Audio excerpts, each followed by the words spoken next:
నమస్తే, నేను మీ మేరు రాజేష్. మన కర్తవ్యం న్యూస్ ఛానల్ ప్రజలారా, ఇక తెలంగాణ రాష్ట్రంలో అధికారులను పని చేయాలని చెప్పి అటు రేవంత్ రెడ్డి ఏమో ఒత్తిడి ఎత్తుండు.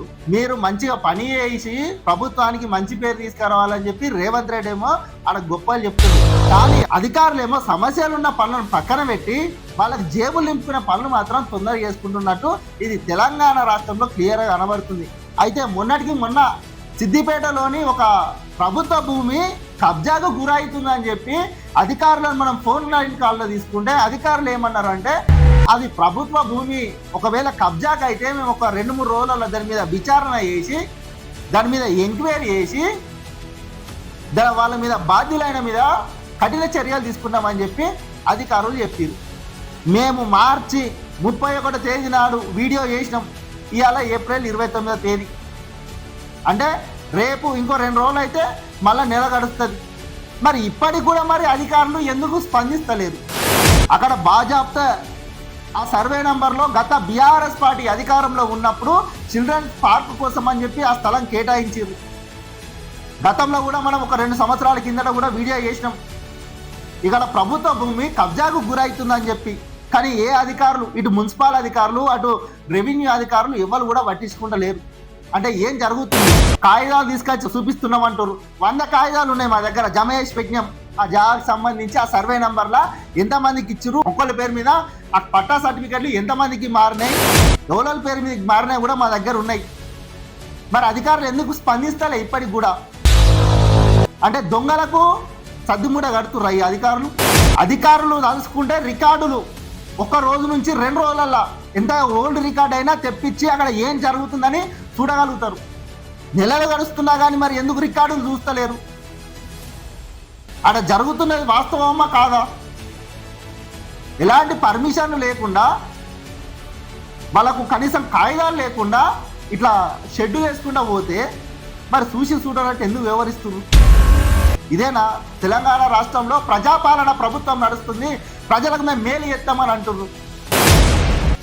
మేము చేసినటువంటి అదే సర్వే నంబర్ మీద 1939 సర్వే నంబర్ మీద అదే కాళ్ళకుండకు సంబంధించిన కొంతమంది వాసులు కూడా అటు కలెక్టర్ ఆఫీస్లో, ఇటు మున్సిపల్ ఆఫీస్లో, అటు ఆర్డీఓ ఆఫీస్లో, అటు ఎంఆర్ఓ ఆఫీస్లో కూడా కంప్లైంట్ చేయడం జరిగింది. ఇక్కడ ఈ భూమి కబ్జాకు గురవుతుంది, మమ్మల్ని భయభ్రాంతులకు గురి చేస్తున్నారు అని చెప్పి. మరి ఎందుకు పట్టించుకుంటలేరు అధికారులు? అక్కడికి పోయి వార్తలు రాస్తుంటే జర్నలిస్టుల మీద దాడి దిగుతున్నారు. కనీసం దానిపైన కూడా ఎవరు చర్యలు తీసుకుంటలేరు. భయభ్రాంతులకు గురి చేస్తున్నారు. అంటే ప్రభుత్వ భూమి, గంటెడ్ భూమి ఎక్కడ ఉన్నా కానీ ఇట్లా కబ్జా చేయాలని చూసుడైనా? దొంగలకే వతస్తు పలుకుతున్నారు అధికారులు. గత బీఆర్ఎస్ పార్టీ అధికారం కోల్పోయి కూడా 2.5 సంవత్సరాలు అవుతుంది. ఆ బీఆర్ఎస్ పార్టీ, మాకు తెలిసిన సమాచారం ఏంటంటే బీఆర్ఎస్ పార్టీలో ఉన్నటువంటి ఒక పెద్ద తలకాయ, ఒక పెద్ద నాయకుడు ఎన్నుకుని నడిపిస్తున్నాడు. అట్లనే కాంగ్రెస్ పార్టీలో ఉన్నటువంటి ఓ నాయకుడు కూడా ఎన్నుకుని నడిపిస్తున్నాడు. ఆ ల్యాండ్కు సంబంధించింది అనే సమాచారం మాకు తెలిసింది. మరి అధికారులు ఎందుకు స్పందిస్తలే? సామాన్య ప్రజలు పోయి కంప్లైంట్ చేస్తే ఇప్పటికి కూడా నెల రోజులు గడుస్తున్నా కానీ చర్యలు తీసుకుంటలేరు. ఏం జరుగుతుంది? వ్యవస్థ లోపం ఏడ లోపం ఉంది వ్యవస్థలో? ప్రభుత్వం నుంచి జీతాలు తీసుకుంటారు. సామాన్యులకు మీరు మేలు చేయాలనే కదా జీతాలు తీసుకునేది. కాళ్ళకుంట్ల బైపాస్కు సంబంధించి అధికారులు ఎవరికి కొమ్ము కాస్తుర్రో కానీ మీరు కంపల్సరీ ఆ రికార్డులు మొత్తం బాజాప్తా మీరు బయట పెట్టాలి. అక్కడ భూమికి సంబంధించి అక్కడ ఏం జరుగుతుంది, మరి ఎవడెవడు అక్కడ ఏం చేస్తున్నారు, ఆ షెడ్యూల్ ఎవడేస్తుండ్రు, దానిపైన విచారణ చేపట్టాలి. ఇటు రెవెన్యూ అధికారులు, అటు మున్సిపల్ అధికారులు, బాధితులు ఎవరైతున్నారో వాళ్ళు కూడా కంప్లైంట్ చేసిర్రు. ఆ కంప్లైంట్ చేసిన వాళ్ళకు సంబంధించిన ల్యాండ్కు సంబంధించి వెరిఫికేషన్ చేయాలి. అలా జరుగుతుంది ఏంది? అసలు అక్కడ ఏం జరుగుతుంది? ఇట్లా ప్రభుత్వ భూములను కబ్జాలు చేసుకుంటూ పోతుర్రు. మరి అధికారులారా, ఇప్పటికి కూడా చెప్తున్నాం మీకు, నెల రోజులు అవుతుంది. మీరు రికార్డులు తీయాలంటే ఒక 2 రోజుల నుంచి 3 రోజుల సమయంలో ఎన్ని సంవత్సరాలైన రికార్డులు మీరు బయటకు తీయచ్చు. కానీ నెల రోజులు గడుస్తున్నా మీరు రికార్డులు బయటకు తీస్తలేరు, మాకు ఎలాంటి ఇన్ఫర్మేషన్ ఇస్తలేరు. అంటే మరి అధికారులు ఎవరికి కొమ్ము కాస్తుర్రు? మీకు ప్రజాపాలన ప్రభుత్వంలో రేవంత్ రెడ్డి చెప్పింది ఇదేనా? సామాన్యులకు న్యాయం చేయమన్నాడా? సామాన్యులకు ఇబ్బంది పెట్టమని చెప్తున్నా? దీనిపైన మాత్రం ఈ 2-3 రోజులలో అధికారులు మాత్రం స్పందించకపోతే దీనిపైన జరిగినటువంటి ఏమేం సర్టిఫికెట్లు ఉన్నాయి, ఏమేం ఫోర్జరీ సర్టిఫికెట్లు ఉన్నాయి కూడా మా దగ్గర డాటా మొత్తం ఉన్నది.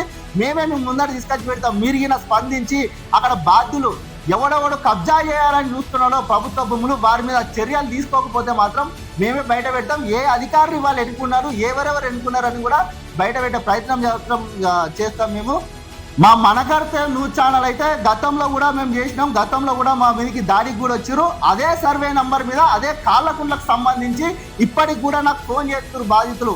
మేము ముందడికత్తే మమ్మల్ని బెదిరిస్తున్నారు అన్న, జర మాకు మా తరపున కొట్లాడురు అని చెప్పి ఫోన్ చేస్తున్నారు. ఎట్టకేలకు కాళ్ళకుంట్ల కాలనీకి సంబంధించిన 1939 సర్వే నంబర్లో అసలు ఏం జరుగుతుంది, అధికారులు ఈయన స్పందించకపోతే మేము అక్కడ జాగకు సంబంధించి ప్రభుత్వ భూమియా అది ఆ తర్వాత మొత్తం మీద దానిపైన మాత్రం మేము పూర్తిగా మాత్రం ఆధారాలు సేకరించి మొత్తం బయట పెట్టడానికి మాత్రం సిద్ధంగా ఉన్నాం. అధికారులు మీరు ముందే చెప్తున్నాం, అధికారులారా ఎవరికి కొమ్ము నాయకుర్రి, ప్రభుత్వ భూములు ఎవడు కబ్జా చేసినా వారి మీద కఠిన చర్యలు తీసుకోర్రి. ఇంకొక 2-3 రోజులు అయితే మేము మీకు టైం ఇస్తున్నాం. మీరు మాకు 2-3 రోజులలో మేము ఎంక్వైరీ చేస్తాం సార్ మీరు చెప్తామని చెప్పారు. కానీ 2-3 రోజులు అయి నెల రోజులు అవుతున్నా కానీ మాకు చెప్పలేరు. కాబట్టి మేమే మీకు 2-3 రోజులు టైం ఇస్తున్నాం. మీరు మాత్రం దీనిపైన విచారణ చేసి ఎంక్వైరీ చేసి బాధ్యుడు ఎవడైతే అయిందో వాళ్ళ మీద చర్యలు తీసుకోకపోతే మాత్రం మేము మా మనకర్తే న్యూస్ ఛానల్ తరఫున మొత్తం అన్ని నిజాలు బయట పెట్టడానికి మాత్రం మేము ఇంకో 2-3 రోజులలో ప్రయత్నం చేస్తాం.